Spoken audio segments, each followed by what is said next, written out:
Bonjour madame, bonjour monsieur. Question, comment font les personnes pour établir de bonnes relations avec leurs prochains? Nous allons voir sur cette 66e vidéo qui traite de la PNL, la communication, le rapport ou communication avec l'autre. Oui. Voilà. On dit toujours, oui, j'ai un rapport avec quelqu'un. Voilà, donc c'est le rapport ou la communication avec l'autre. Dans toute communication, il y a le contenu et la relation.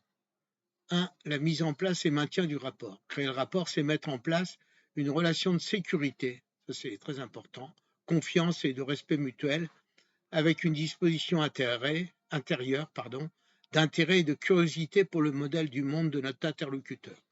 Le modèle du monde, c'est ce qu'il contient, c'est le message qu'il fait, c'est la personnalité de votre interlocuteur. On l'a déjà parlé d'ailleurs. Il est important de veiller à maintenir le rapport tout au long de l'échange. Voilà, donc il est important donc d'être toujours dans l'intérêt avec l'autre et pas bailler au grand oeil, parce qu'il va comprendre que ce qu'il vous dit ne l'intéresse pas. Alors deux, la mise en place du rapport est un préalable à toute communication. Pour bien communiquer, il paraît extrêmement important d'instaurer ce climat qui va passer par la prise en compte de l'autre, par le cadrage, l'écoute, par une disposition intérieure basée sur l'estime des autres et de soi-même. L'idée de base étant que lorsque les gens sont dans un climat relationnel désagréable, ils sont sur leur garde et ont tendance à se fermer et à se protéger. Situation de stress, c'est le cerveau reptilien qui vous bloque. 3. Créer le rapport consiste dans un premier temps à reconnaître la personne, à lui montrer de l'intérêt qu'on lui porte. Nous avons dans la vie de tous les jours tout un ensemble de petites phrases. Comment allez-vous? Votre voyage s'est bien passé, ça va, vous êtes bien installé.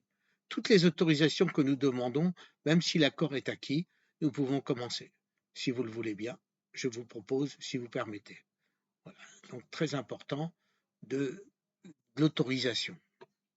Enfin, c'est l'autorisation d'ouvrir le débat. 4. Créer le rapport qui vient de l'intérieur. Notre communication est pour une large part inconsciente.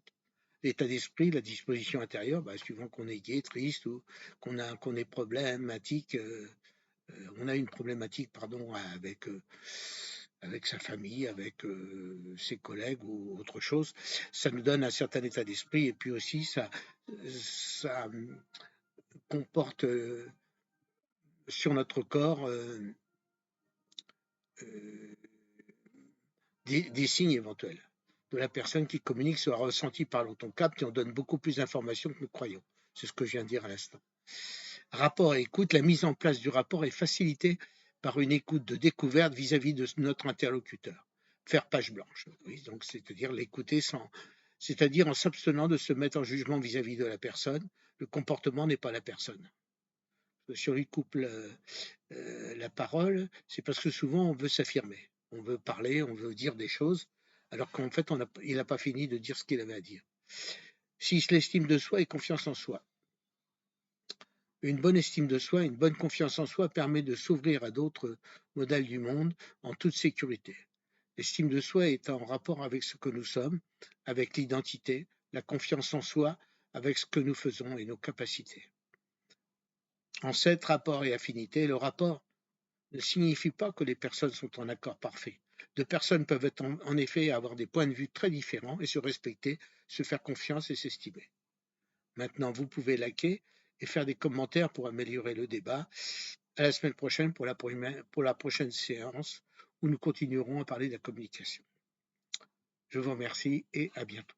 Au revoir.